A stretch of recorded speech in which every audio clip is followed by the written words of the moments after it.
5 seconds. It is my fortune that my pressure of time has permitted me to be amongst you all. I am very proud to say that this institute enjoys a special position among our educational centers. It has intimate connections with the freedom movement. Its graduates have served the nation with devotion all their own and carved out a place for themselves in the people's hearts. This is one of the world's oldest cities, which makes us think what is history and what is civilization. It is regarded as the holiest of the holy cities of the country. It brings to my mind a vision of the dynamic monks of our sacred land. One of them was a weaver by profession, who, in this home of brocades, taught us that the fabric of India has strands of more than one religion and that gods are woven into the prayers of our people. It also brings to my mind the very fact that the first college of modern education was founded here. I am reminded of a famous social reformer who had come here to study our ancient scriptures in their purity, but he became convinced that this nation could not live by its traditional knowledge alone. It is this realization which made him the first of the moderns. As I contemplate the history of this place, some more faces come before me, and each of them was, in a way, contemplatory to the other. One of them proclaimed that man cannot live by modern knowledge alone, but needed the wisdom that had been discovered and bequeathed by the ancient sages. By a remarkable historical coincidence, the very first gathering of these leading lights of this university had some plain speaking from the father of the nation who had just come back from South Africa. His spectacular achievements there had been hailed, but few realized them that he was to play the same role on the much vaster stage of India. He was still an unknown quantity in India, and so when he spoke of our social responsibility and especially our duty not to display wealth, it caused much resentment.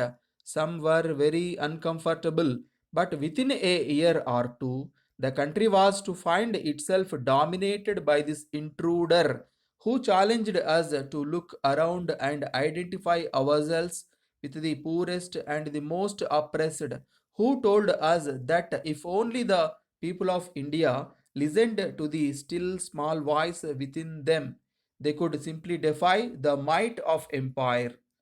It is out of this awareness of our social responsibility and out of this sense of challenge that this center of learning was born nearly 50 years ago. Its aim was to mold and fashion a new type of Indian. It is appropriate that we should take stock of the social scene of our day and also examine to what extent we have succeeded in molding the new kind of Indian. I had occasion recently to tell a gathering of scientists that there need be no conflict between the Indian man and the modern man, nor indeed the universal man on this very holy land. Thousands of years ago, our sages proclaimed that the world is one family. They taught us that change is the law of life. In our own days, a philosopher who lived and worked in this city advised and admonished us not to be prisoners of the past but pilgrims of the future. At this place, we heard a new theory of the Indian, a theory which denies Indianness to hundreds of thousands of children of India. Dear sir, we are very thankful to you for your letter of 6th instant appreciating the services rendered by our engineer in your village. We are also happy to know that he work done as per the advice of our engineer was also recognized by the government. We saw from the local newspapers that such pattern would be examined and adopted for the needy villages all over the state.